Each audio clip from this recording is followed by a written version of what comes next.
Sorry, I was gonna scare you with that, and then I just fucking did all that. Hey, I hope I didn't scare you with that. In fact, I meant to. Is this just scary or what? That face. It scared me so much I forgot to turn my microphone on. Anyway, hey, it's hump day in the morning night live as it is, and yeah, I know. Boomer tech, right? All right, so I got a whole bunch of stuff to talk about. Obviously, we're going to talk about the biggest story of the day, or the month, or of the election, which is happening right now. But although I'm sure there'll be more. How do you like it? How do you like it? More. How do you like it? Play the intro. Ladies and gentlemen, coming to you live from the Lucky Dog studio in a hidden location somewhere in the upper Midwest of the United States of America, it's a brother making his own way but with all the wrong opinions. Welcome to the Morning Night Live with your host, yours truly, PDawg Knight. All right. Stop the music. Should I do it again? Ah!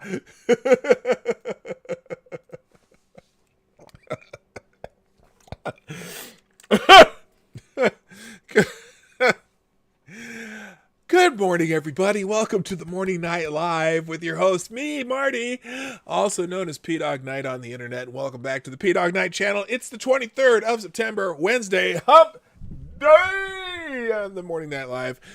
And I'm so happy that you're here. I'm so happy that I'm here. I'm just a happy motherfucker. Anyway, it is, it's Wednesday, and we're still talking about the old, the woman that passed recently that everyone seems to be concerned about.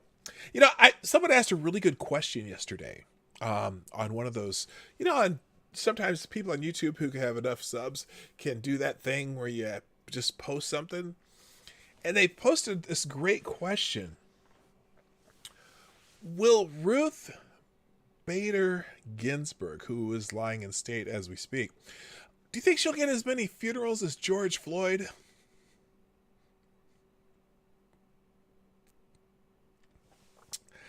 Okay, we're going to move on from that. I don't think she's going to get 5 funerals in a golden casket. Do you? I just don't. God, I'm in a mood today, baby. I'm in a mood today, and at least my microphone's on, right? That's finally a good thing. Oh no, Gail Sayers passed away. Wait a minute, did that just happen? Gail Sayers is one of the most famous people who graduated from my high school. Did that happen today? Legendary running back for the Chicago Bears, subject of the movie Brian Song. Yes, Gail Sayers, the great Chicago Bears running back, has died, one of the most electric running backs of all time. His career cut short by injury. He was still selected to the Pro Football Hall of Fame. He was portrayed by Billy D. Williams in the classic movie Brian Song. Rest in peace. Yes, rest in peace, Gail Sayers. Wow. Yeah, he's from my hometown, Omaha Central High School. And the other famous person from Omaha Central is Henry Fonda. He also, and then also Susan Buffett, Warren Buffett's wife, went to my high school. Anyway, not when I was there, but anyway, that's sad. Rest in peace, Gail Sayers. All right. Well, on that note, let's say good morning to everybody, because I'd rather just be cheered up by who's here. First in the chat today was Black Hebrew Israelite. That's right. Who also says it's okay to be wiped. That's a joke you're going to be hearing a lot for a while, especially on Friday when a bunch of hard pastors, watchers, and followers will probably be in the chat along with us. And just get used to hearing wiped jokes. It's okay to be wiped. That's wiped. And don't forget to wiped. Anyway, and they'll probably be asking if you are wiped or unwiped. And it's just a running gag on HP's channel that, sometimes there are things that you just smile and keep driving. Anyway, good morning, Black Hebrew Israelite. Also, Black Hebrew Israelite. Also, good morning to Maddie, who's under the House of Geek tag today. Also, Jaeger Pony, who's got to go pick up his desktop from the repair shop. Oh, so you're going to catch it later. Well, you'll catch this greeting as soon as you watch the show. Good morning, Becca Farley. What's happening, my friend? Also, good morning, Moonbase Security. Huh. That sounds like something from a TED Talk. Anyway, Rich O, my friend from Down Under's in the chat. Aaron Meredith, good morning. John D.W., good morning. Also, Cracker Bob, what's up? Chi-Town J, Midday Sin, Renee Mayette, Dark Isle, Diesel Dave, what's up, man? Nice to have you around. I know you can watch and be in the chat when you can, and when you can't, you're probably driving that truck somewhere. Also, good morning to YTV. You change your name more than anyone I know, but that's fine. That's cool. Good morning. Nice to see you. Good morning, Cindy Rochelle. Good morning, Tyrai Deos, who's making another appearance. Matt Fields, what's happening? Good morning, my wiped brethren. Yes, Matt. I frequently see Matt over in the chat on HB's channel too. I spend a little time there myself. Good morning, God Emperor of Duncan, DI Freighter Watcher, Select a Boy. Yeah, boy. Also, Cindy Rochelle. Did I already say Cindy Rochelle? I did say Cindy Rochelle. Good morning to Robert Chalk. What's happening? Also, Johnny Hellcat, the original viewer of the Morning Night Live. Chi-Town J, I said. You said I'm not. Yeah, I know I was muted. Also, who did I miss here? Sean DW. I got Cynical Lindsay. Good morning. I think I'm getting through here. Makina Programmer. What's happening? John Smith. Say hi to Elizabeth for me. Okay, anybody but John Smith. Anybody in the chat besides John Smith. If you get why I say that every time I mention his name, put it in the chat and see if you catch that joke. It's I think it's funny. I think it's funny as hell. Anyway, also Shia Grath, what's happening? And again, thank you for letting me know about Gail Sayers. Good morning, Lowrider, Irish Rose, Gulf City, Johnny Blaze, Longfish 61. CNN sucks, the most redundant name on the internet. Big Slow, None Bus, Anna Lynn, and I think I finally got to the bottom of the chat. And if I missed you, I am sorry. I will catch it at sometimes soon. Yes. Oh, Donatello Slap-a-Fellow, what's happening? And, all right, you guys get it. Oh, you don't drive a truck anymore, Dave. What? I didn't know that. Okay, well, that's so interesting there, and maybe we'll get to talk about that someday. Yes, so anyway, God Ever Duckin, you get the correctness bell for the knowing that John Smith has a thing with Elizabeth Warren, aka Faux Cajantas. Okay. All right, so obviously the huge news of I'm sorry, let me do a couple thank yous right off the bat. Thank you, Chi-Town J and Diesel Dave, for retweeting my tweet of the show. Also, thank you, Cynical Lindsay, Cindy Rochelle, for tweeting out before me. Also, Becca Fairley and Maddie, of course, those four always are really good about tweeting out the show and sharing this, and I greatly appreciate that. This is the 423rd episode of the Morning Night Live. In 2 days, it'll be 4 1/4, and Hard Bastard will be with us in the show. And also, I have another guest not next week. Oh, a week from Friday will be the Waterfall Tour. So Lady Boomer and I are finally taking that waterfall trip. So after my show Thursday, we're driving up to the North Shore of Lake Superior, and we're going to be visiting all the waterfalls from the Canadian border, between the Canadian border and Duluth. So I'm not sure what my show will be like next Friday, whether we'll do it from one of the falls or if I'll do it before we go out that morning. But, we'll see. We'll see what's happening. Anyway. All right, let's get into the news. The reason that you got to see this lovely face right off the bat is that Dana Carvey? It kind of looks like the church lady, doesn't it? But so this is an interesting article from someone named Megan Fox. No, not the hottie from Transformers, but the Megan Fox, the writer. Good morning to the gayest person on YouTube, by the way. Not related to Megan Fox, but anyway. Why the GOP must seat a new Supreme Court justice ASAP. Do it for Brett Kavanaugh.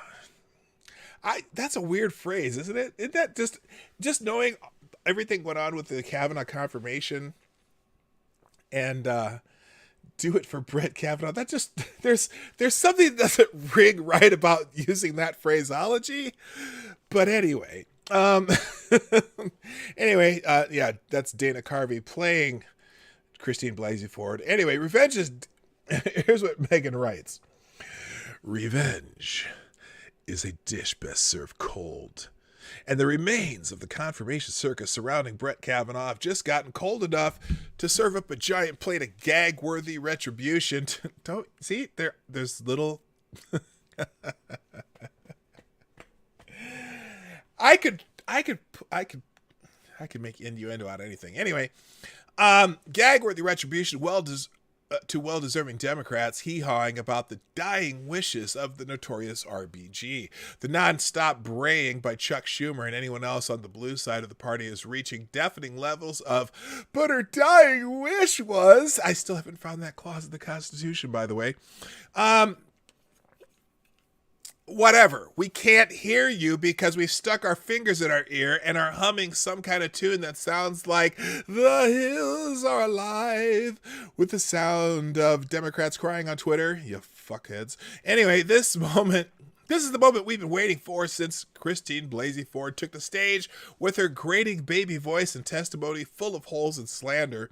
We still remember every sickening moment that Democrats dragged a good man through the mud, terrorized his wife, and traumatized his 10-year-old daughter, who had to be told what a gang rape was and why the man on TV kept saying it about her dad. The visual right here is exactly... why we are going to fill the seat and never look back. On the left, to come up with something, anything, to block my confirmation. We can still see the look on Mrs. Kavanaugh's face as she walks side by side with her husband on the way to the hearing that was more like entering the torture chamber. We remember a grown man crying and pleading for his name, and we remember laughing Democrats without a shred of humanity sitting there levying false and defamatory accusations at a man for daring to keep a calendar of his juvenile years and enjoying beer. We were there. Did they forget? This moment in time was so intensely unfair and maddening that I locked myself in the office for 6 months and pounded out a book about all the times in history women have lied to destroy men. Believe all women? Ha! Tell that to the victims of the Salem witch trials or the Scottsboro boys. Did they really think this dying wish tactic was going to work on us? Even if it were Ginsburg's dying wish and she had videotaped herself saying that the next president should fill her seat to satisfy her last earthly desire, so what? It's not her seat. It's ours. Hey, I made that point yesterday, didn't I? There is no dying wish clause in the Constitution. The president nominates members of the Supreme Court, and our president is still on the job until January of 2021, at least. We cannot have an empty seat on the highest court in this crazy upside-down world for 4 months. Let's forget for a moment that we know the election is going to be contested and we will need a Supreme Court that is not going to tithe in that scenario. But forget that. Let's focus on what matters. Revenge.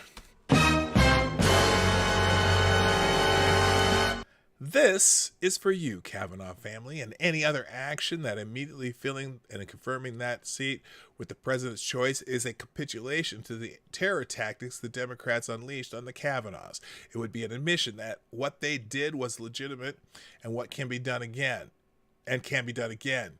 There's no other way to see it. They will have gotten away with it if we do any less. Not only does this seat need to be filled this week preferably, but it should be done while acknowledging that our entire motivation is payback for the disgusting attempt to destroy a man purely for political reasons. As the late Andrew Breitbart famously said,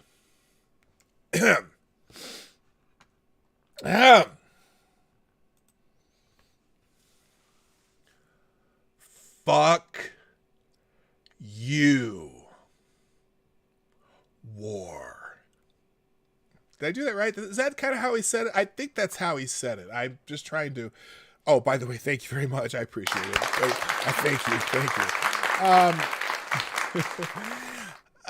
And we are in a war, both a hot war on the streets of our cities nationwide and in the halls of Congress. Let's have it out already. Take off the gloves and fight to win. If GOP senators refuse to do their jobs and vote with the president at this unprecedented and dangerous time in America, then they should be labeled as traitors and dealt with accordingly.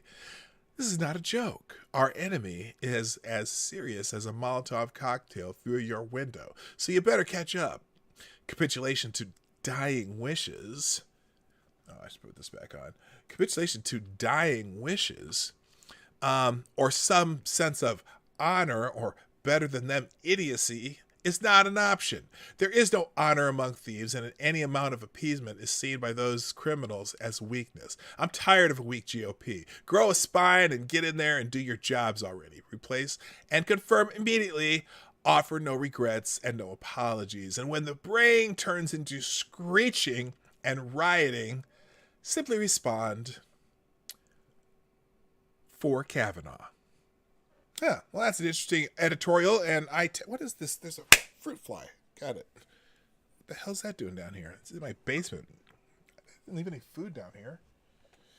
Anyway, so there you go. That's the Megan Fox, not the movie star actress, whatever thing.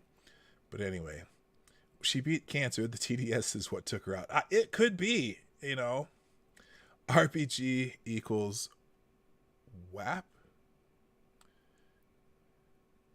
What? WAP. White ass privilege. Anyway, all right. Let's see. There was I had another one. Oh, by the way, on that news, Donald Trump has decided that he is going to pick announce his Supreme Court pick 5 p.m. on Saturday. President Donald Trump said Tuesday he would announce his Supreme Court nominee at 5 o'clock Eastern time on Saturday. The decision will be announced on Saturday. Holy shit. Just to read this sentence as written. The decision will be announced on Saturday, 5 p.m. on Saturday at the White House. Trump told supporters at a campaign rally in Moon Township, Pennsylvania, near Pittsburgh. Moon Township, who's the Moon base? Isn't there a Moon base person here? Do you know anything about Moon Township? Moon base, I forget that name now. Moon based security? You know about Moon Township in Pennsylvania? I'm just curious. Oh, yes, Reuters did a smear piece of Amy Coney Barrett and got crushed on Twitter. I'll have to check that out. I knew that. They're already going after Amy Barrett, who's one of the lead prospects, at least in some people's minds. And although I think that Lagoa, is somebody say your name right? Anyone could give me a phonetic spelling of Lagoa, Barbara Lagoa. Anyway, supporters chanted "fill the seat" as President spoke about his plan to fill the seat left vacant after the death of Justice Ruth Bader Ginsburg. The president noted nearly all of the Republican senators quickly fell in line to support his right to fill the Supreme Court seat, even during an election year. You see, we have a tremendous Republican support, Trump said, without naming Senator Lisa Murkowski of Alaska or Susan Collins of Maine specifically. Trump complained that there would always be some dissent in the party. There's always got to be those two, he said. And he said it was one of the most important things a president can do. So I'm not going to rehash his speech at all, because I got a lot to get through today. So I'm going to keep going here. Interesting. Has anyone noticed? This is an article from Issues and Insight that says, ask the question. It's a good question, by the way. It's a good question. Hey, Maddie, by the way, if you have a link to that, Lindsay, if you have a link to that, would you throw it in the chat? I'll right click it and we may take a look at that too. This is interesting. Does anyone notice? Oh, Issues and Insights asked the question. I'm trying to get this out and not have another. I'm kind of ADHD today. I can't concentrate. Anyone notice that the Trump recovery is doing much better than expected? I'm sure the media has, but hasn't said anything about it. A new report out on Monday said 83% of companies in the S&P 500 beat expectations for earnings in the second quarter of this year, the first time that's happened in more than a decade. It's been a common refrain over the past several months as the economic recovery from the COVID-19 shutdowns has repeatedly outperformed what the experts expected. Here's a sampling of headlines. So I guess somebody's writing about it. Here's headline number 1. U.S. economy added 1.8 million jobs in July, beating expectations. Headline number 2, job numbers in July beat expectations for a third straight month. Headline number 3, corporate earnings beat analysts' lowered expectations. Headline number 4, U.S. consumer sentiment hit a 6-month high in September, beating economist forecasts. And headline number 5, U.S. new home sales beat expectation in July. Now, the one weird thing is even during this pandemic, home sales have been still rising. I mean, going pretty strong. Shocker to me. Anyway, in some cases, the difference between what economists were predicting at the start of the pandemic and what actually occurred is stark. Let's take forecasts for employment. In March, the economists at the Federal Reserve Bank of St. Louis projected the unemployment rate would top 32%. Good morning, Gamer Valine. Hi. Would top 32%? That same month, Goldman Sachs said the unemployment rate will peak at around 15% later in the year. A May survey by economists by 538.com found that the median forecast for the May unemployment rate was 20%. Even the White House economic advisor, Kevin Hassan, predicted that April's unemployment rate would be 16 to 17%. Well, what actually happened? The unemployment rate peaked at 14.7%, then dropped to 13.3% in May. The experts were just wrong about the speed of jobs recovery. 538's May survey In 538's May survey, the median forecast was an unemployment rate of 12% in December. In June, the S&P Global said that it expected the unemployment rate would be 8.9% by the end of the year. That same month, the Federal Reserve forecast an unemployment rate of 9.3% by 2020's end. In July, the Congressional Budget Office projected that the unemployment rate would be above 10% in the final 3 months of the year. What actually happened? The unemployment rate fell to 10.2% in June, then down to 8.4% in August, with 4 months left to go in the year. Fascinating. Thank you, Lindsay. I'll pull it out of the DMs. We were also treated to a series of articles in July about how the recovery was supposedly stalling out. CNN reported. This is CNN. CNN reported in a story headlined, "The economy is in deep trouble again," because, of course, CNN wants to scare us. That a growing sense that the recovery is losing steam as coronavirus infections surge in California, Texas, Florida, and other Sunbelt states. Around the same time, CBS News ran a story with a headline, "U.S. economy stalls as the coronavirus continues to surge." The story quoted Gregory Dacko, chief U.S. economist at Oxford Economics, saying, "The foundations of this recovery are cracking under the weight of a mismanaged health crisis." Reuters joined in with a story titled, "U.S. weekly jobless claims unexpectedly rise. Labor market recovery stalling." Bloomberg warned that U.S. economy recovery is stalling and it may get even worse. Yet shortly after all those dire predictions, the Atlanta Fed's GDP Now estimate for the third quarter steadily rose from just over 10% to more than 30%. In other words, the actual economic data started coming in for quarter three. They didn't show an economy stalling, but one doing better than initially expected. With less than 10 days to go, the current GDP Now estimate for the third quarter is an eye-popping 32%. yet we continue to see headlines warning about a stalling economy. Because they want you to be negative. So anyway, the question is, why do the mainstream economists and the press keep getting it wrong? Why do they keep making new dire predictions after their previous ones proved false?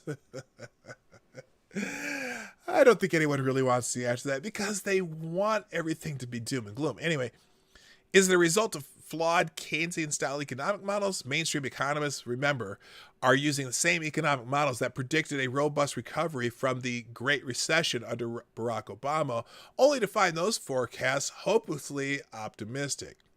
Is it the result of an anti-Trump bias? After all, any good news about the economy is bad news for liberals in the economic profession and the press. But I digress. That's redundant. Who are hoping to run President Donald Trump out of office? Whatever the reason, it sure isn't based on facts.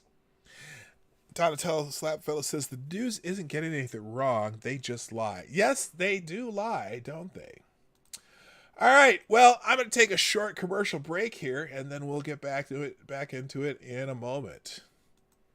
This coming Friday, September 25th, it's ground-pounding, heart-stopping quarter-mile mayhem as PDawgKnight and special guest the Hard Bastard chase the ever-escaping sanity that we're trying to achieve in this dumpster fire of a year that is 2020.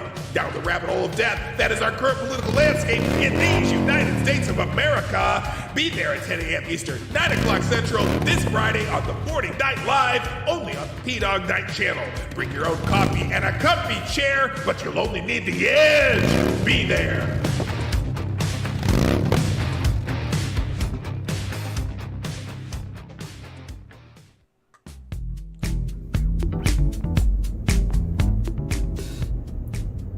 Hey everybody, it's me, Marty. Welcome to the Morning Night Live. I hope you're enjoying the show. The Morning Night Live is sponsored by you, the viewers of the Morning Night Live. Please, if you have a moment, take time to share this stream by hitting that little arrow down below or up here if you're on a mobile. And please hit the like button. I know you like it. You're still here and you're still watching. And finally, if you want to support the show, you can do that through your donations and super chats, which are in the description down below. You can do that at Streamlabs link or at PDawgKnight.live. That every little bit helps. And thank you for watching. Now back to the show. All right, and just again, a quick reminder, this show is sponsored by viewers like you. Show your support with your donations and have your super chats read live on the show. You'll be a permanent part of this this episode of the Morning Night Live. The links are in the chat. You can scroll up or down, or you can just go down in the description down below. All right, something funny. Well, I don't know if it's funny. Well, it's kind of funny just because I think it's appropriate. Let's put it that way. It's appropriate. So the Department of Justice, they recently had Bill Barr testifying before the Judiciary Committee in Congress, Jerry Nadler's committee. Well, they requested some other people to come and testify, and this article, DOJ snubs Jerry Nadler's request for testimony from top officials, cites the reprehensible treatment of Barr. They said, fuck you. Representative Jerry Nadler got snubbed by the Department of Justice, which refused his request for top officials to testify in upcoming hearings. The request by the New York Democrat and House Judiciary Committee chairman was met with a stinging rebuke and refusal by Assistant Attorney General Stephen E. Boyd, who called out committee members for using a July hearing to air grievances, what was it, Festivus? When they had the opportunity to question Attorney General William Barr in person.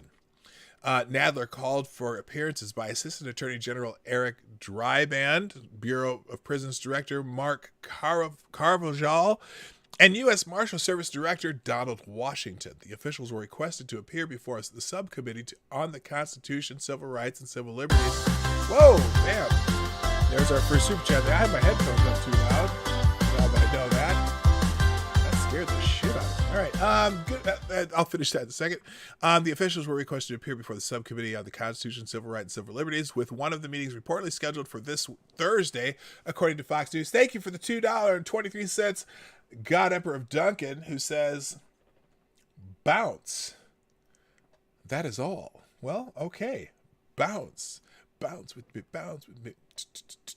Bounce with me. Little Jay-Z there, action there. But Boyd shot down the request, citing the way Barr was treated in the oversight hearing on July 28th, when Democrats devoted their time entirely towards scolding and insulting the Attorney General, who had appeared to address several different topics, including the Trump administration's response to months of protests and riots that erupted in the wake of the death of George Floyd. Quote, unfortunately, when given the opportunity to obtain information from the head of the Department of Justice about precisely these matters, many committee members chose instead to use their allotted time to air grievances, the DOJ letter read. Good for them. I'll tell you what, if you want to read the rest of this, and they continued, rather than attempt to obtain information from the department that would assist the committee in recommending legislation to the House, many members of the majority devoted their time entirely towards scolding and insulting the Attorney General, the letter continued. These members refused to allow the Attorney General to respond to their accusations or to answer questions asked for rhetorical effect, Boyd noted. And as you know, Barr was repeatedly interrupted. He reminded Nadler, noting that some did not even want to hear what he had to say. All told, when the Attorney General tried to address the committee's questions, he was interrupted and silenced in excess of 70 times. Boyd wrote. One member interrupted him and admitted, well, I don't want you to tell your story. He even referenced the New York Times and its assessment of the hearing in the article at the time. Democrat after Democrat posed questions to Mr. Barr, only to cut him off when he tried to reply, substituting their own replies for his. The Times reported on Barr's testimony before the House Judiciary Committee. For months, you tried to get the Attorney General to come. He's here. Why don't you let him speak? Committee ranking member Jim Jordan told Nadler during the hearing. Yeah, they did not. That was crazy how he was treated then. He had a couple of bright moments that were funny. If you want to read the rest of this article, I'll just put this one in the chat. Whoops, what the hell did I do there? Let's go copy. And there's more to this article, but I'm not going to read the rest. You got to get the gist. There it is in the chat. Good morning, by the way, to the People's Front of Canada. Methinks that the People's Front of Canada, that's an interesting name. You don't call people comrades, do you? Well, that doesn't matter. That's up to you. If you want to call people comrade, you call people comrade. I don't give a shit. Reclaiming my time. Reclaiming my time. Yes, we do reclaim our time. All right. This is interesting. Like I said, this is a hodgepodge of articles today. And today, this one I found fascinating. Apparently, names of every passenger to have flown on Jeffrey Epstein's aircraft to be revealed, and it's sparking panic among the pedophile's wealthy friends. Jeffrey Epstein's flight logs on his aircraft, including his Lolita Express jet, have been subpoenaed, sparking fear among the rich and famous who party with the pedophile. This is the Daily Mail, by the way. They will call him pedophile over and over. Good morning, Big Assassin 80 and Advocatus Diabli, the devil's advocate. The Attorney General in the U.S. Virgin Islands, where the billionaire had a home and is said to have carried out many of his horrific crimes, has demanded to see the logs which document the passengers on his aircraft. The logs on his 4 helicopters and 3 planes span from 1998 until his suicide in prison last year. And it won't allow me to scroll for some reason. Don't know why. I don't know. There it goes slowly. What the hell's going on here? Am I having mouse problems again? Maybe, or it's just computer problems. Anyway, I'm not going to read I'm not even going to read any of the article. The judge the Attorney General of the U.S. Virgin Islands said, not only are we requesting this information, but we're not going to keep it a secret either. So there are some people scrambling, let's just say. And well, here's what I think about them.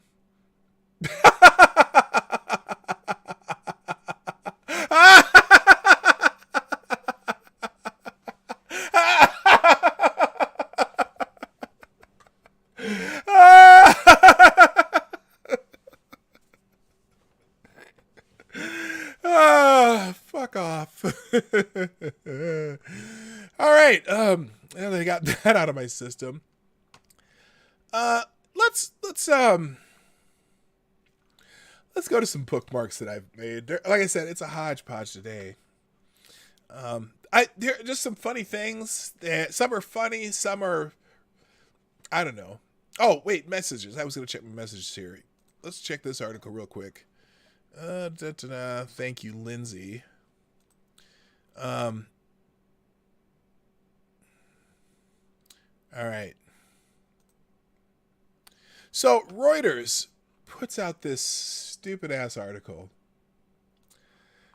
Handmaid's Tale? U.S. Supreme Court's candidates' religious community under scrutiny.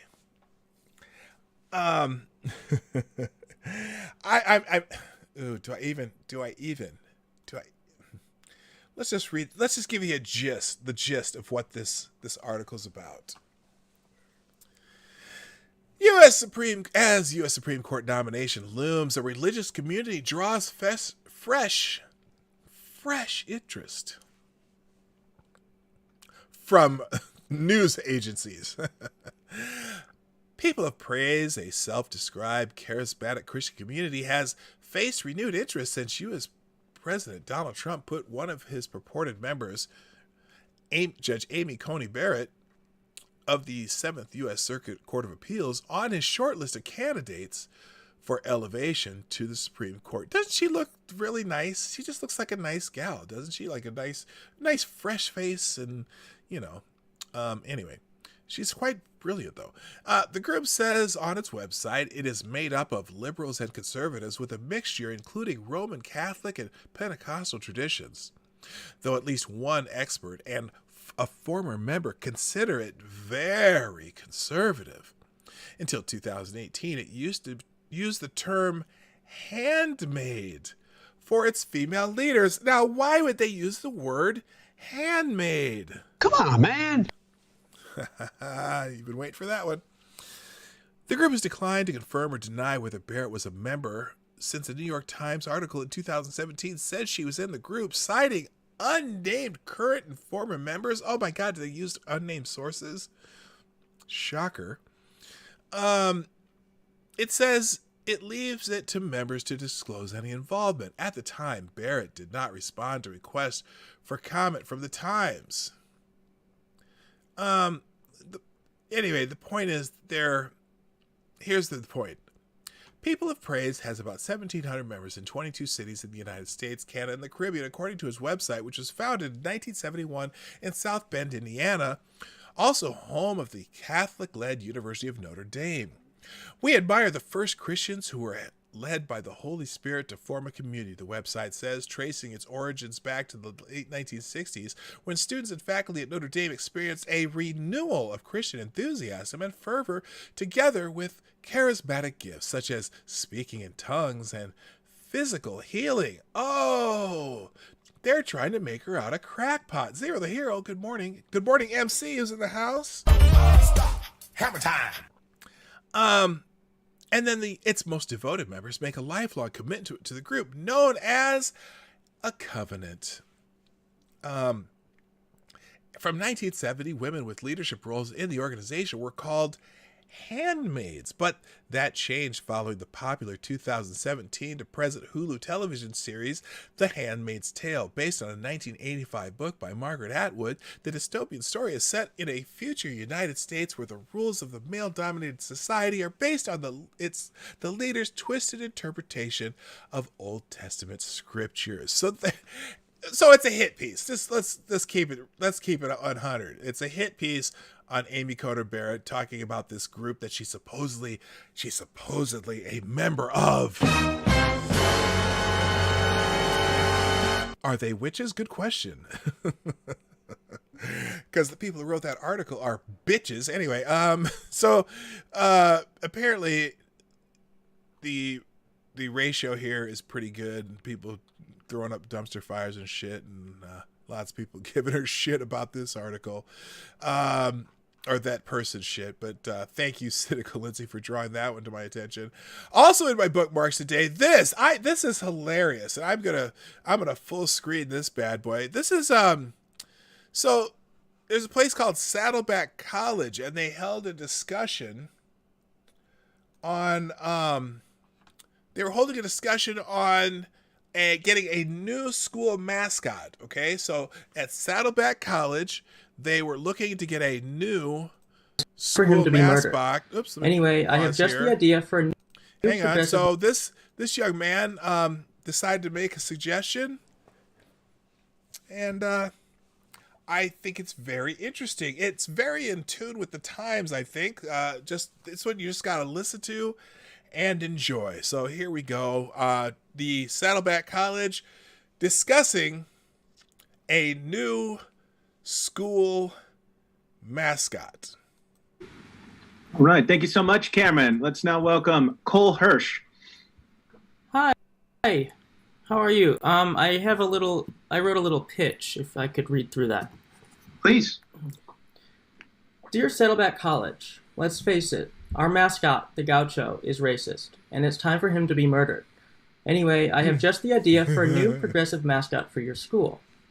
Her name is Titty Pussy, and she's a woke, sloppy goblin girl who rides around the campus on sweat-stained roller skates and begs each student to come out as bi. If a student refuses to do so, Titty Pussy will let out a shriek that has the frequency to change the student's body hair to strawberry blonde.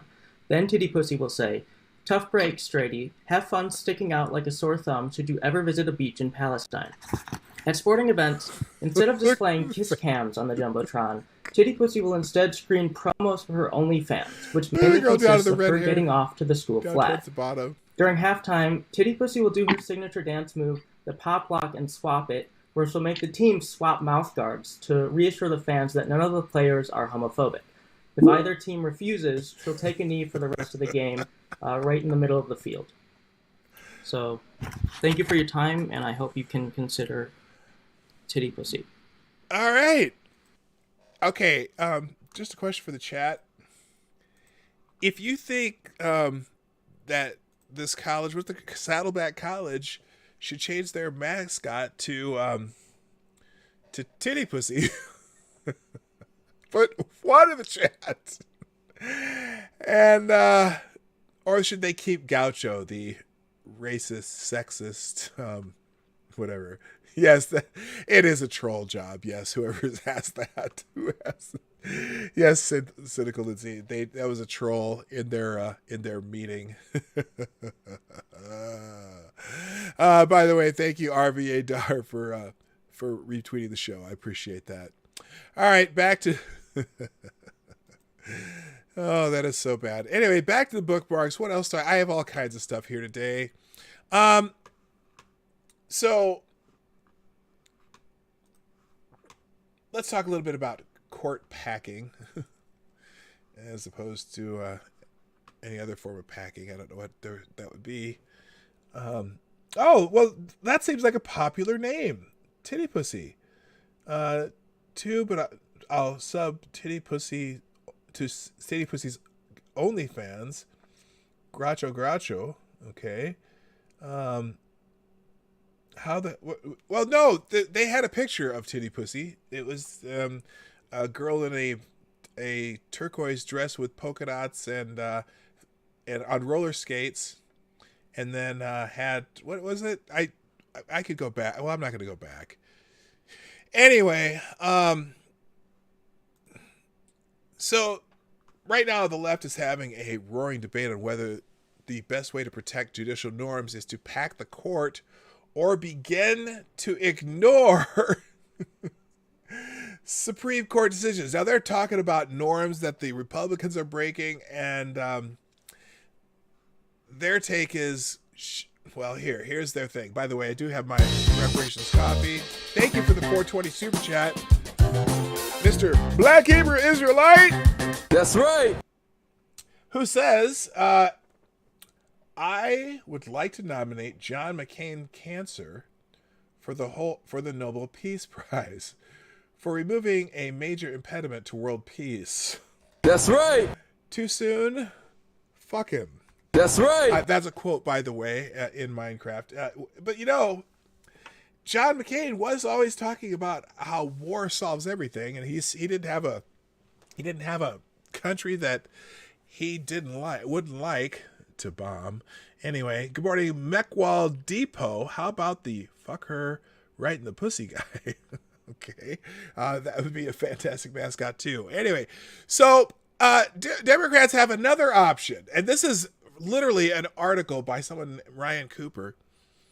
Democrats have a better option than packing the court. This is brilliant.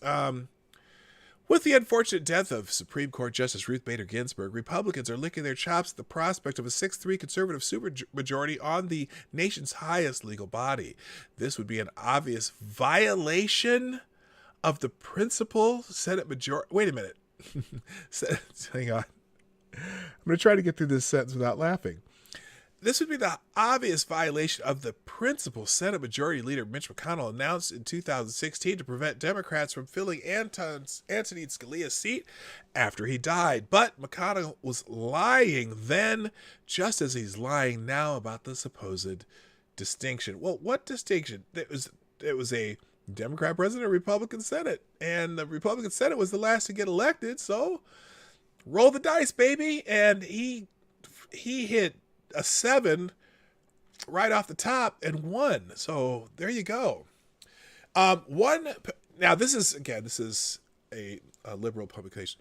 One potential nominee is Amy Coney Barrett, a hardline social conservative who has suggested that paper money, West Virginia, the 14th Amendment, and the Social Security Administration are all possibly unconstitutional.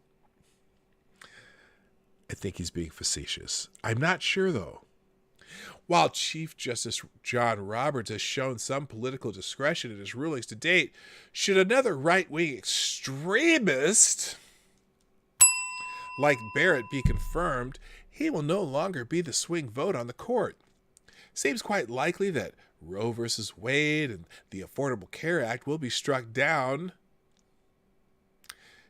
if not basic building blocks of the American state, and future Democratic presidents will find nearly everything they do overturned automatically under the noble legal principle of, if Democrats do it, it's unconstitutional. He sounds a little bitter here, doesn't he?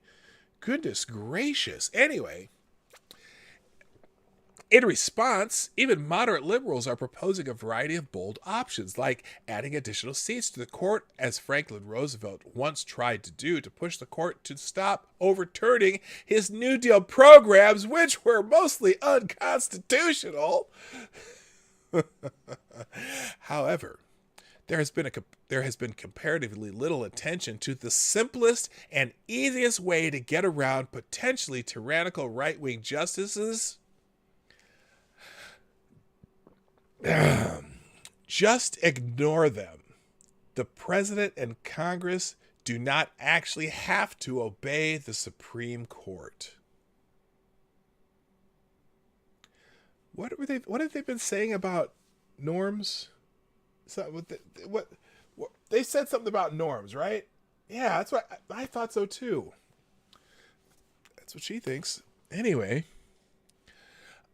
the weird thing about judicial originalism is that the explicit principle of judicial review is nowhere to be found in the Constitution. Separation of powers, checks and balances, I don't know if it's explicit or not. All of that document stipulations on how the courts are to be constructed are contained in a single sentence in Article 3. The judicial power of the United States shall be vested in one Supreme Court and in such inferior courts as the Congress may from time to time ordain and establish.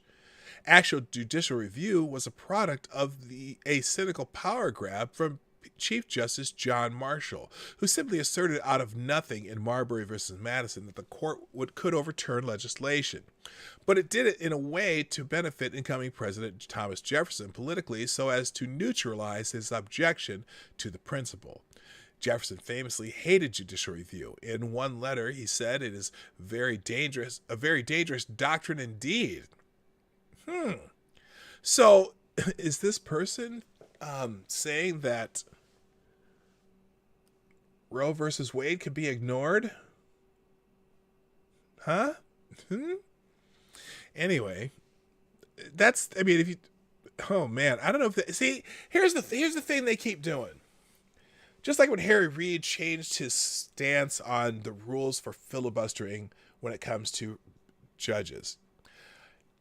When you decide to change something, always think about how that would look if the other side were saying it and or were in power. This dude, okay, I'm going to keep reading this. Our judges are as honest as other men and not more so. But because of Marshall, canny political strategy from that day forward, Congress and the president have mostly deferred to the court's views and allowed it to strike down laws or establish entirely new legal principles, even on completely spurious grounds. That sounds familiar. As Matt Brunig argues at the People Policy Project, it would be quite easy in practical terms to get rid of judicial review. All the president has to do is assert that the Supreme Court rulings about constitutionality are merely advisory and non-binding, that Marbury in 1803 was wrongly decided, and that the constitutional document says absolutely nothing about the Supreme Court having this power.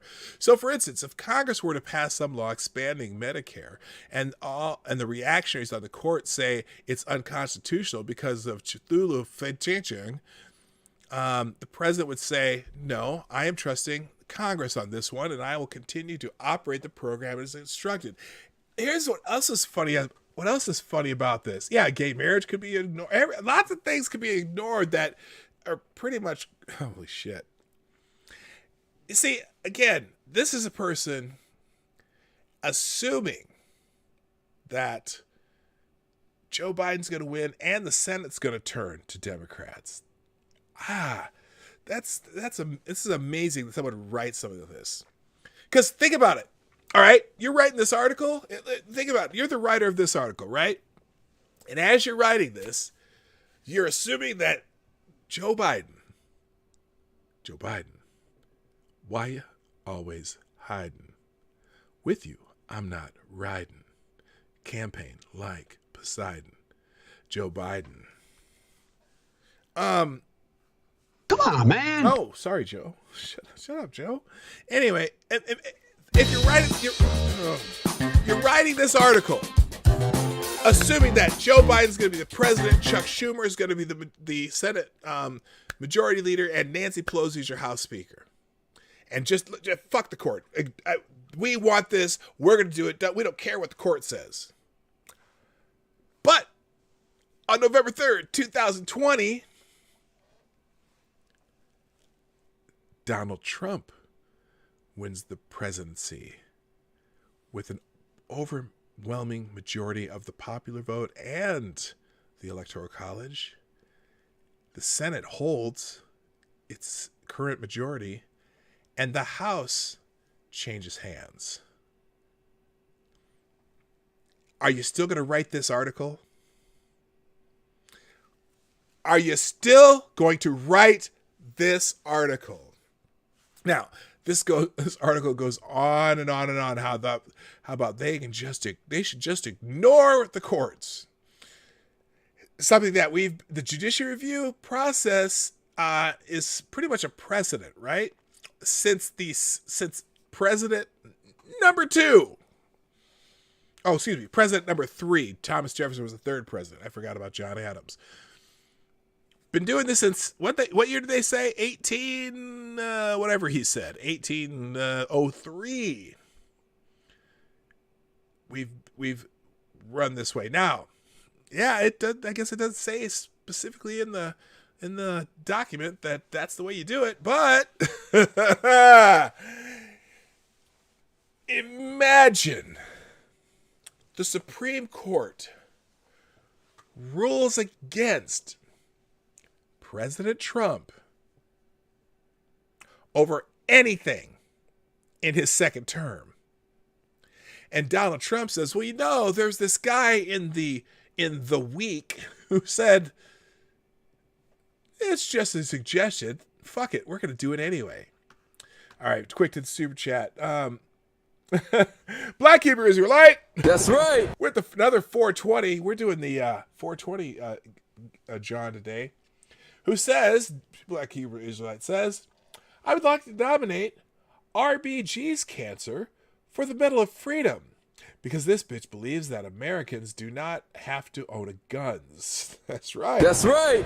She also believes the South African Constitution was superior to the U.S. Constitution. That's right. Too soon to fuck her, too. That's right.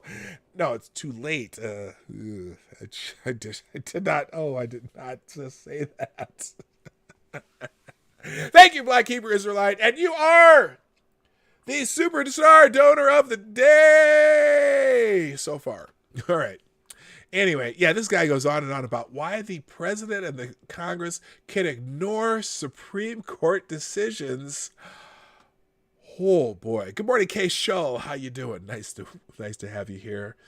By the way, if any of you are new in the watching the show today, the Morning Night Live is brought to you by you. You probably already saw the commercials, but also hit the subscribe button and click that bell so you get notifications and so you can get whatever I was just trying to say. I don't know what I was trying to say. All right, moving on. More bookmarks here that I've been bookmarking this morning. Oh, this is timely. CIA has found Putin. Listen to this headline from The Hill, because this is how they do this, and this is like classic media manipulation of the population. So this is The Hill reporting on an article from the Washington Post. They tweet this sentence: CIA found Putin, quote, probably directing, end quote, disinformation campaign against Biden, according to a report. That's brilliant. Now, people with skeptical ears and eyes will look at that and go, that's a bullshit headline. But the TDS crowd would be like, oh, Putin's at it again. Putin is doing a disinformation campaign against Joe Biden, and he's cheating against Donald Trump, and he's Orange Man bad, and Putin bad, and he's Putin's puppet, and Putin, Russia, Putin. Probably directing. Now, let's read the article. This is even better. This is even more bullshit. Shut up, phone. American intelligence agency. Now, listen to this carefully.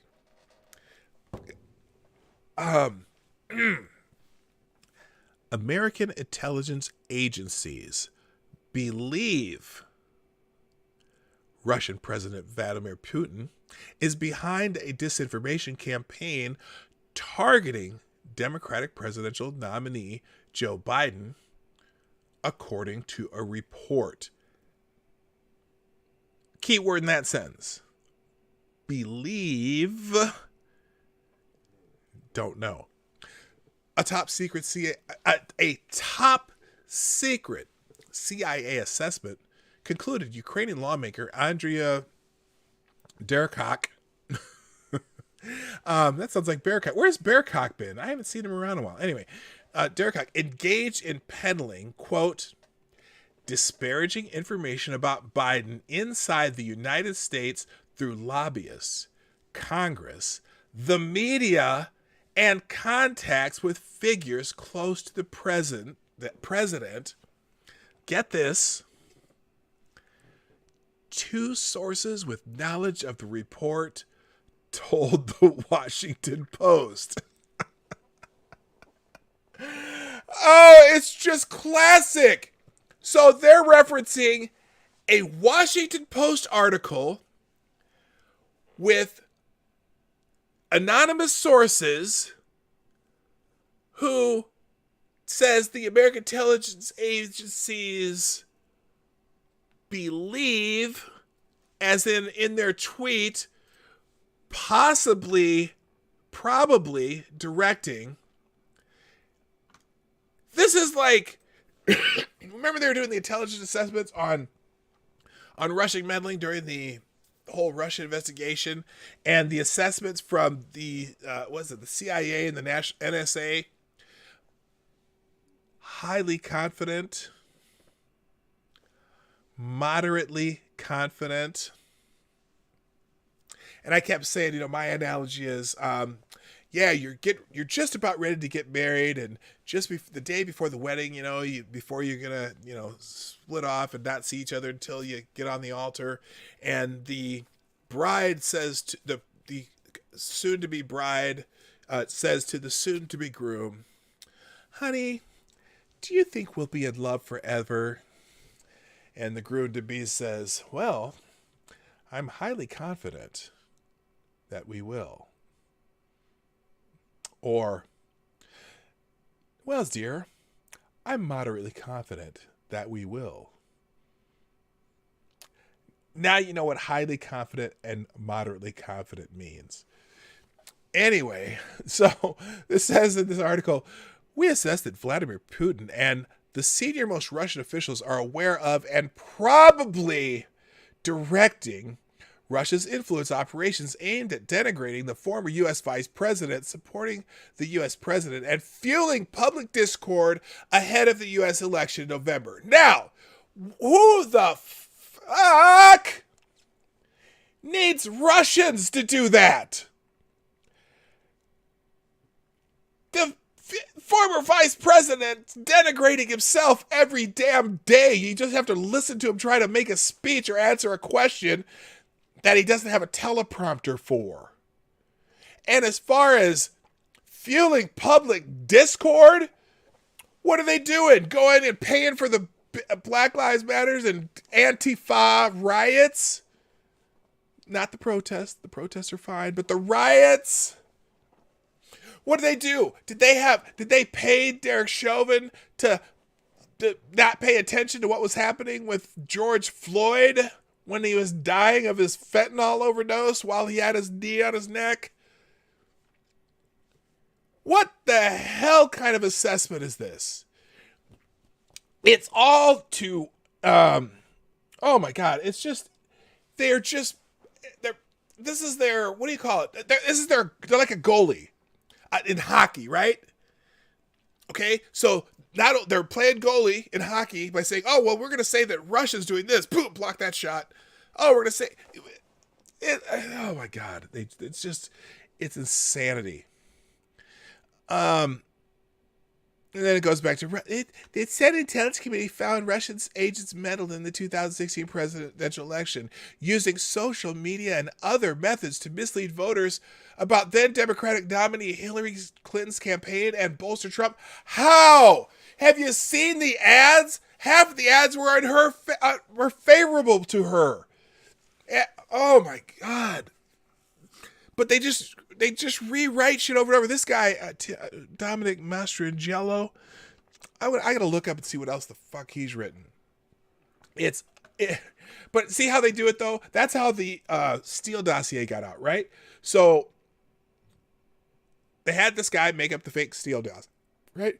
And he leaked some of it to Yahoo News, and then he was passing it to the CIA and the American authorities. And at the same time, the way they verified it was they said, well, it's being reported in American media. It's insanity. It's insanity. Anyway, moving on, because I'm running out of time. Let's see what else I got here on the old bookmarks. This is all news from this morning.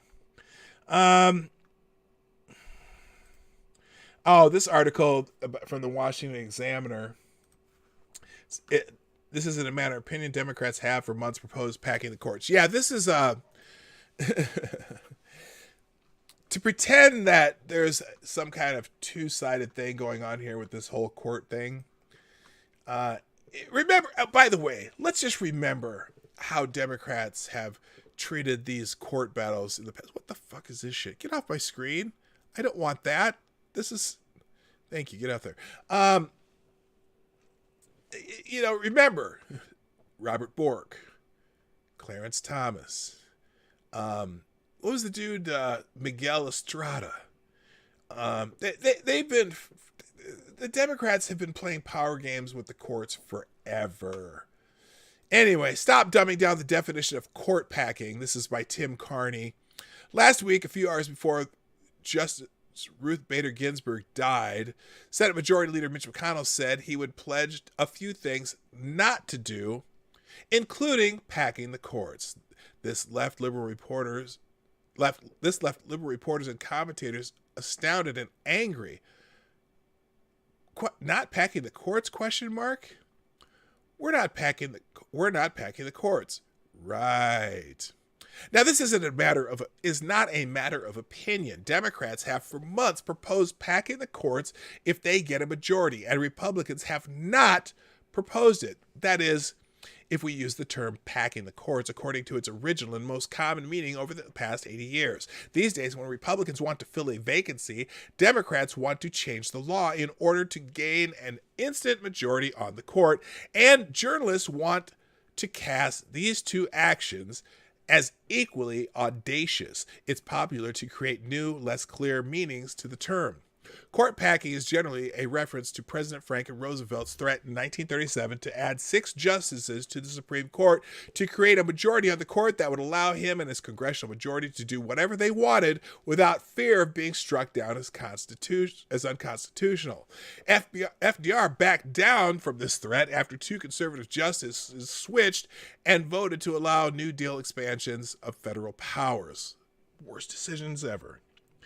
But for at least 20 years, the phrase has been abused by partisans and journalists depending on who was in power. From 2002 to 2008, Democrats used the term the way journalists today understand it, the meaning nominating lots of conservative judges. That's not packing the courts. That's just getting what your turn to get is. During the Obama administration, Republicans copied the language of John Kerry, Patrick Leahy, and Chuck Schumer and called it court packing when then Senator Harry Reid and Democrats abolished the filibuster and started rushing through nominees in an unprecedented fashion. Liberal journalists scolded the use of this term, and they were using it wrong too. McConnell talks of Dems' recent gambit to fill the D.C. circuit. Ah, yes, that crazy court packing scheme that involved filling vacancies. Right. PolitiFact ruled it false to use the term court packing to mean rapidly filling vacancies. Jonathan Chait, at New York Magazine, falsely said that before 2013, nobody had ever described filling existent vacancies as court packing. Now much of the media is back to conflating filling vacancies and adding more justices so that we instantly get a majority. As in, if we can't win the current rules, we will change the rules. That's good for Democrats because Republicans want to fill a vacancy, and many Democrats want to add more justices in order to gain a majority. I repeat, we can't win with the current rules, so we will change the rules. Anyway, words can have meaning, and this is upsetting if you wish to blur the truth. So anyway, court packing is adding justices so you can have a majority. All right, moving on. Oh, this is, I'm not going to read this one, but I'm going to suggest this. So the 1619 Project, which this article, I read this morning and I don't have time. Basically, apparently the New York Times has made some changes to the 1619 Project on their online publication because what's her name? Hannah. What the hell is her name? What the hell? The author of it. What the hell is her name? Oh, Hannah Jones. Nicole Hannah Jones. They've been quietly revising it without really telling anybody. I'm going to put the article in the chat because it's too long to go into right now. I may do a video about it because it's fascinating, but there's the article in the chat. What else here? Oh, FDA to announce tougher standards for coronavirus vaccine. So this is, I'm not going to read this article either, but if you want to, it's in the Washington Post. Those questioning for political purposes whether we can trust a COVID vaccine may succeed in delaying approval till after the election, which means more people will die. Shameful. There's, the bureaucrats in the FDA are announcing tougher standards for a vaccine than they normally do, and in the effort to boost transparency and public trust. Sounds like a ploy. Anyway, let's just go with the funny here, because this is also hilarious. Let me go full screen here. Pause this. So this woman was screaming at people at a Trump rally, apparently on the street, and I'll just let you watch. It's self-explanatory.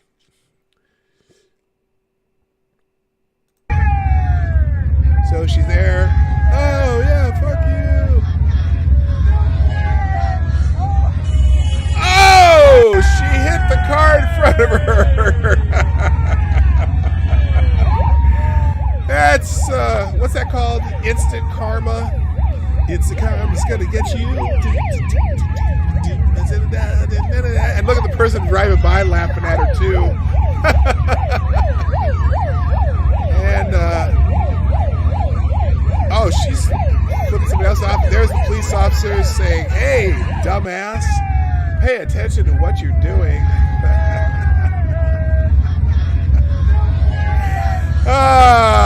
In the immortal words of Elvis Presley, fuck that bitch. Anyway. All right, let's see. Oh. Now, we have an article about Joe Biden engaging in some strategery. This article from Fox News. It may have been tempting for Biden to attack Trump over SCOTUS or join the left's court-packing demands, but he's cooled the rhetoric to avoid being drawn into a fight that Democrats are going to lose.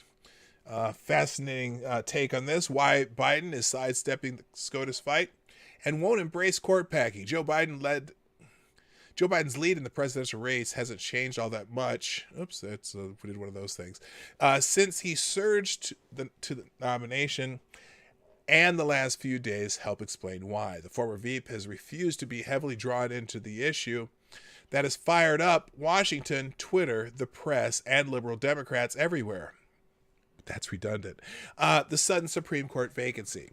Biden leads President Trump by about 6 points in the Real Clear Politics average, a bit tighter than the margin. He has mostly hovered around 8 or 9 points, while occasionally stretching into double digits.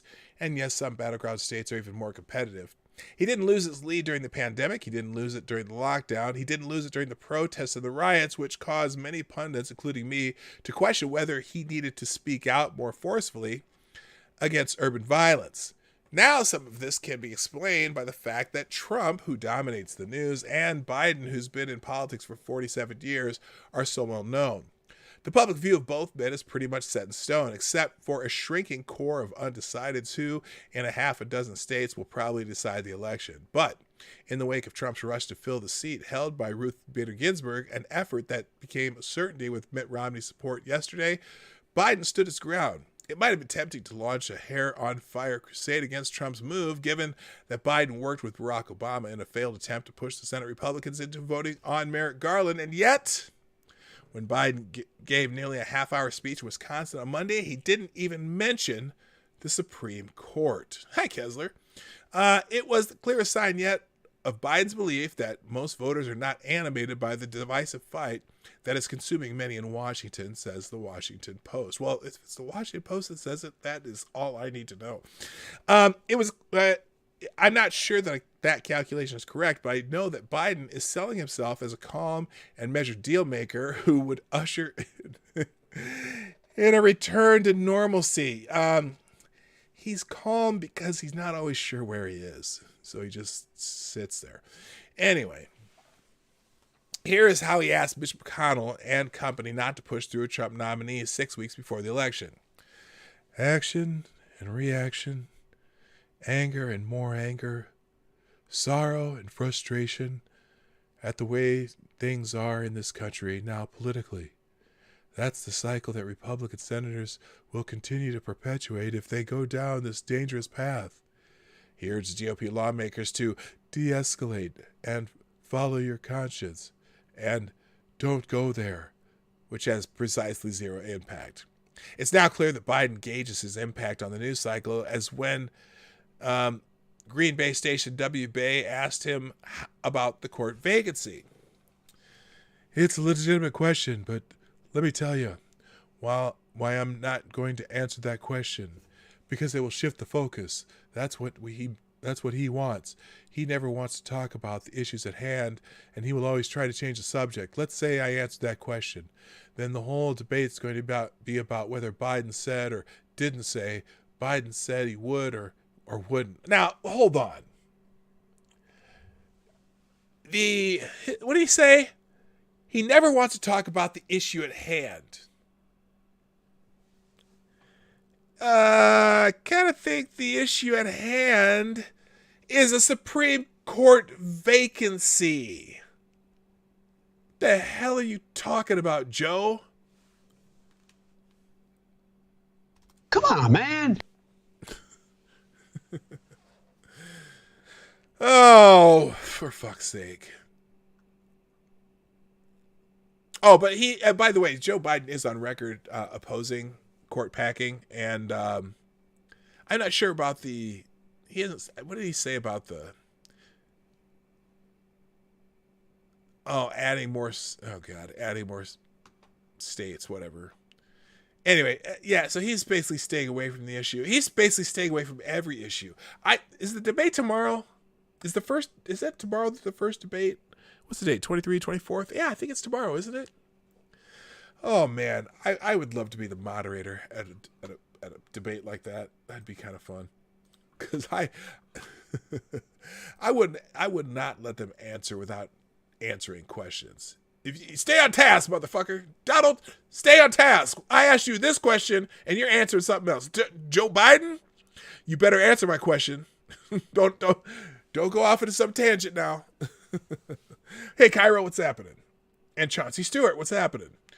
All right. Let's finish this up. How much time I got? I got a little bit of time. I have a couple more. Oh, the Senate report on, speaking of the Bidens, the Senate report on Hunter Biden's out today. This is another one. I haven't read this yet, but here, let's just go through the tweet because this is fascinating. So Senator Ron Johnson says, out today, report with Chuck Grassley found millions of dollars in questionable financial transactions between Hunter Biden and his associates and foreign individuals, including the wife of a former mayor of Moscow. This is another one where, since I haven't read the report, I'm just going to put it in the chat. I'm sure some of you news hounds would love to go through this, but I haven't read it yet. So again, I'm not going to get into it. So some replies to this. Questionable implies that you and Chuck haven't found anything wrong with them.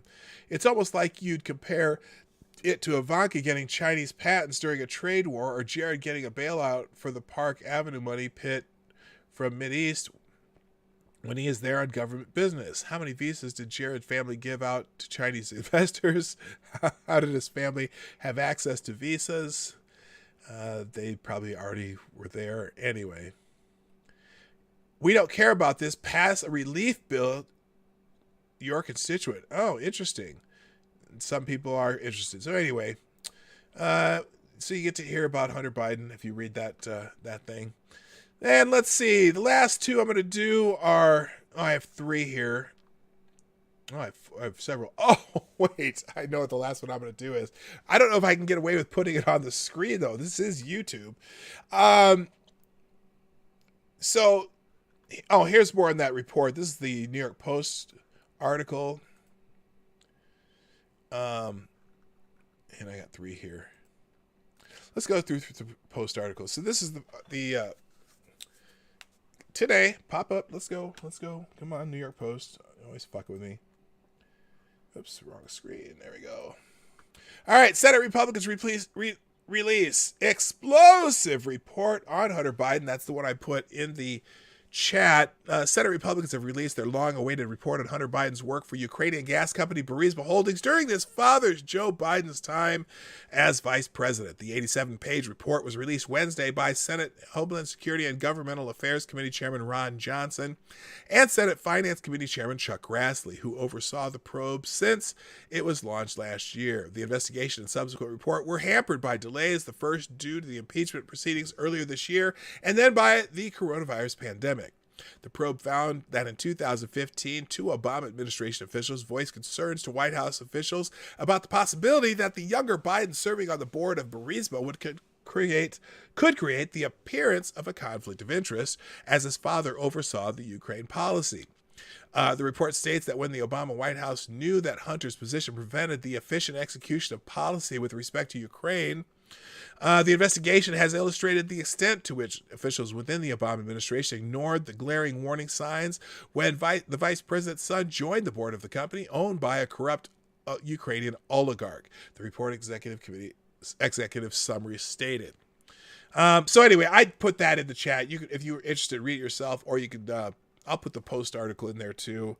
Copy and paste and click. There you go. There's the New York Post version of that article. Also in the New York Post today,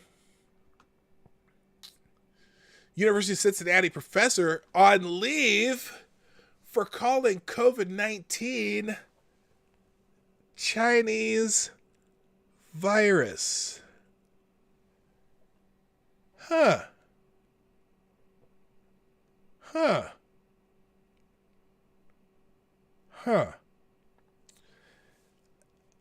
University of Cincinnati professor is on administrative leave for referring to COVID-19 as the Chinese virus in an email to students. China is asshole. John L. Ucker, an adjunct instructor in the university's Engineering and Applied Sciences Department, was put on leave with pay effective immediately on Friday, one day after engineering student Evan Sotzing posted an email he received from Ucker on Twitter that went viral, the Cincinnati Enquirer reports. For students testing for positive for the Chinese virus, I will give no grade. The email from Ucker's university account read, you can read the info I sent to the class, read the torsion test. Sotzing, a 20-year-old junior, said he got the email after his girlfriend tested positive for the coronavirus, causing him to miss a lab due to guidance from the university's health department instructing him to quarantine over the potential exposure. I really just want him to apologize, Sotzing told WKRC. I want a sincere apology for his comment. Oh my God. Oh my God. Someone tell me in the chat where the virus is from. Does anyone know where the virus is from? Is this really that offensive? Where did the virus come from? I'm gonna guess it's from China is asshole. Oh, good God. So I just really wanted to apologize. I want a sincere apology for his comment. Sotzing said he was shocked that anyone in power would use such xenophobic language. Oh, get the fuck out of here. There is no place for bigotry in our community or any other, UC President Neville Pinto tweeted Friday. How is that bigotry? Oh my God. Anyway, let's move on because we have LeBron James news, who now says he doesn't condone violence against police. I wonder if he contributed to the Find That Fucker Who Shot the Two Cops fund. LeBron James insisted this week he has never called for revenge attacks on cops, despite repeated rants some critics claim inflame hatred against police. I've never in my 35 years ever condoned violence, never have, the Hoops legend said on Tuesday night when asked about his tirades being tied to the anger that led to 2 California deputies being shot in an ambush. I do not condone violence towards anyone, James insisted, according to the Los Angeles Times. Police, black people, white people, anyone of color.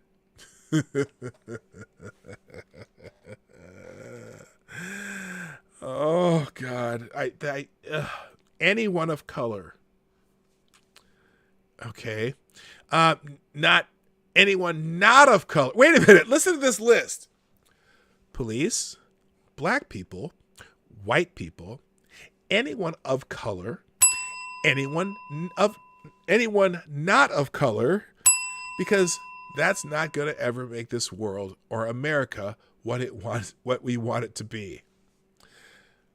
Oh, for God's sake. Anyway, so he's come out against, holy shit, that's a cough, bro. He's come out against violence against police officers. Good job, James. Good job, LeBron. Congratulations. You finally come out against violence against police. Good for you. All right. All right, let's finish this up real quick. What else do I have here? Do I want to get there? Let's see. Actually, oh, okay. So, to finish up today, I would like to give you, I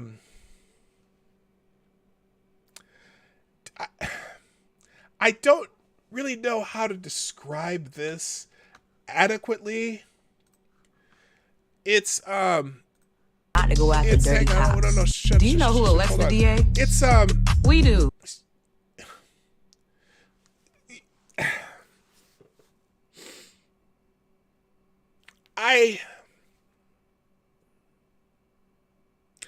So this is an ad.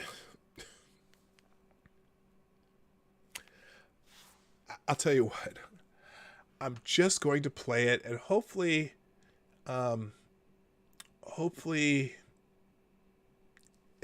YouTube will allow it to stay, because there's all the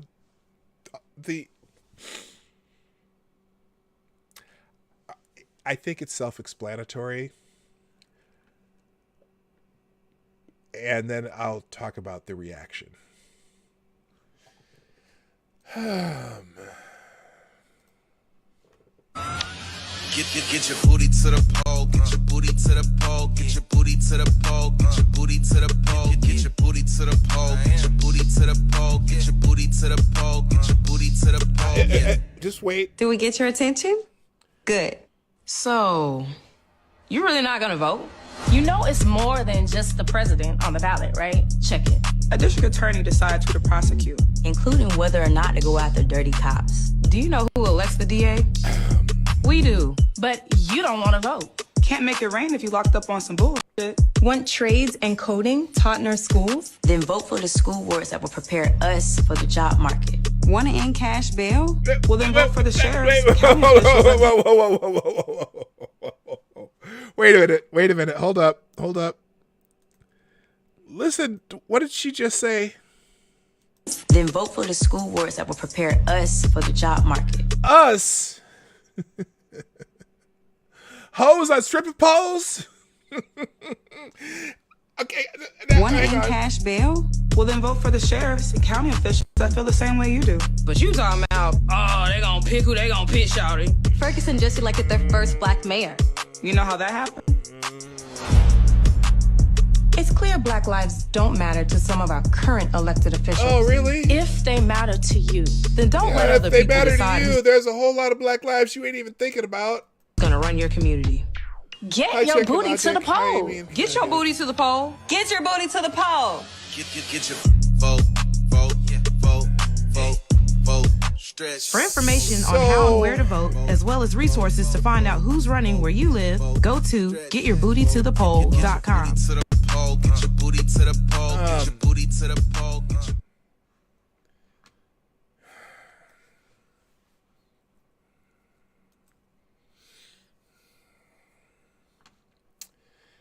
So there's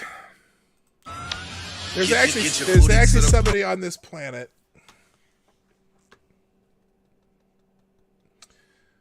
who thought that was a good idea.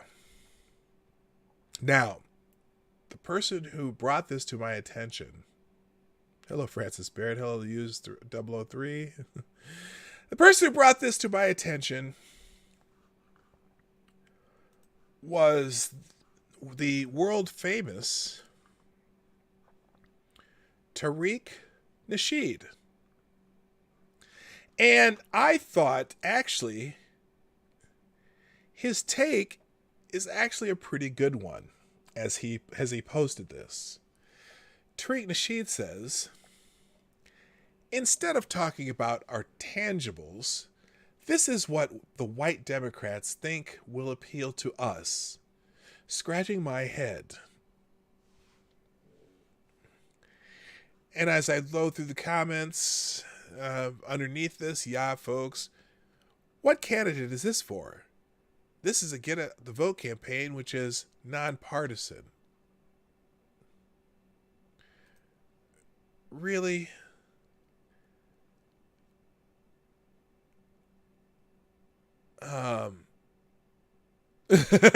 Johnny Satire says, I happen to know the short blonde one very well. Shamika is very fiscally conservative. She's almost an ANCAP. Trashwanda, the one with the red, in the red, tends to lean more left socially, but holds an Austrian view of economics. The director said she specifically created this PSA for black men. The whole thing is an insult. So this woman said, I wrote and directed this PSA enlisting Atlanta's finest pole dancers to encourage black voters, specifically black male Southern voters, to vote in the upcoming presidential election. And oh my God, it's so good. We raised 90% of what we needed for the shoot. Thank you to those of you that donated, but now we need help covering the remaining costs as well as the cost to implement our campaign, i.e. social media strategists. Just fucking have people retweet this bullshit and then people be like, you thought this was a good idea, motherfucker? Good God. Oh my God. So, and thank God people are kind of dragging this. Up here, Patricia Dixon says, this is what Democrats think of black people. Democrats are using this to get black men to vote. And I was just like, let's see what it replies to her. Like, it's, oh my God. I don't get offended. I don't often get offended, but I'm offended. Every single one of us should be offended. This disrespecting our women, our men, and our intellect. Shit about to trigger me, so I'm screaming in my car like a little lefty white girls. I feel the same way, and so should every man that this is heard for.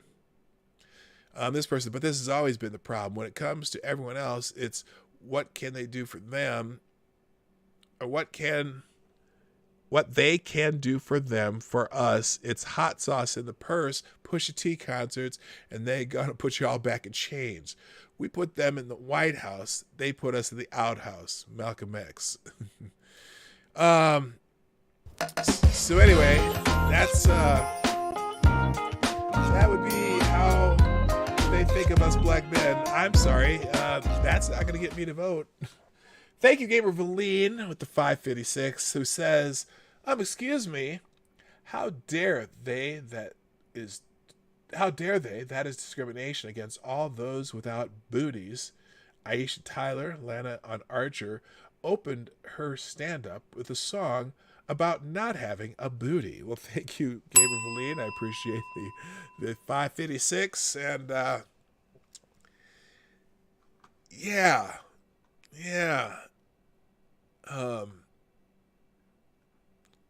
Oh my God. There's so much stank and skank here, it's insulting. I'm being nice. Thank you, Black Hebrew Israelite. That's right. With another 2, and still the superstar donor of the day, who says, play that WAP shit again. That's right. Where the white women at? That's right. Where the white women at? From the classic line from Blazing Saddles.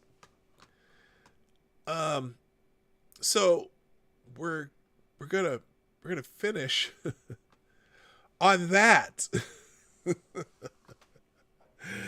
Oh my God, ladies and gentlemen, before you even think of hitting anything clicking you away from this screen, please, before you go, hit the like button. We're almost, look at this. Now, this is unusual.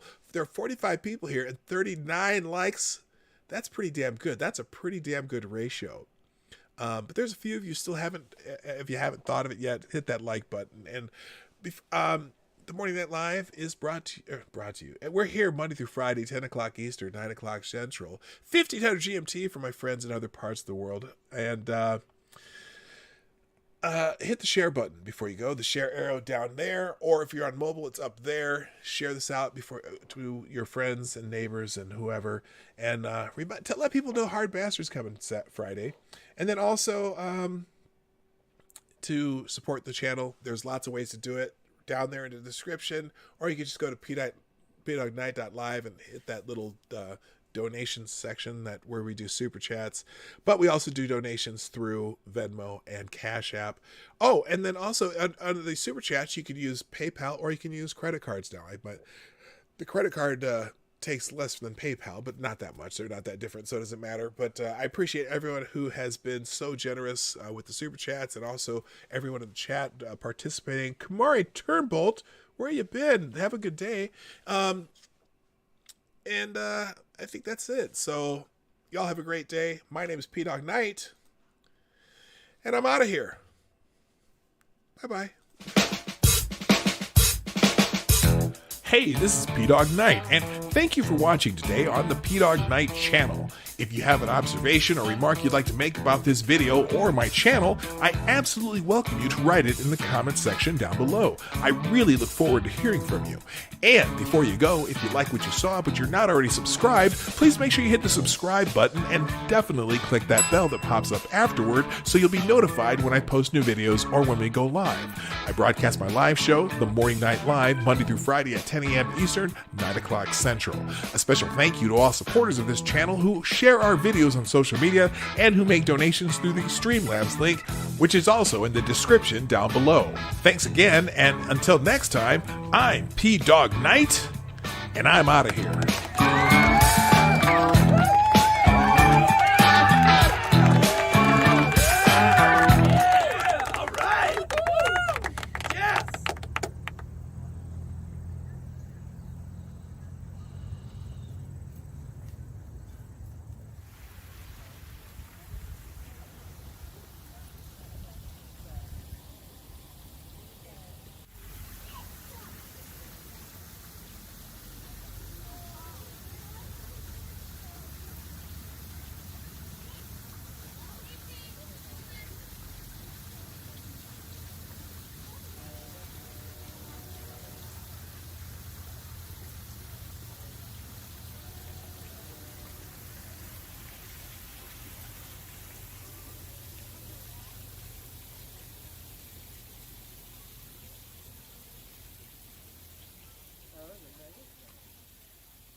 Friday, September 25th, it's ground-pounding, heart-stopping quarter-mile mayhem as PDawgKnight and special guest, the Hard Bastard, chase the ever-escaping sanity that we're trying to achieve in this dumpster fire of a year that is 2020. Down the rabbit hole of death that is our current political landscape in these United States of America. Be there at 10 a.m. Eastern, 9 o'clock Central, this Friday on the Morning Night Live, only on the Dawg Knight channel. Bring your own coffee and a comfy chair, but you'll only need the edge. Be there.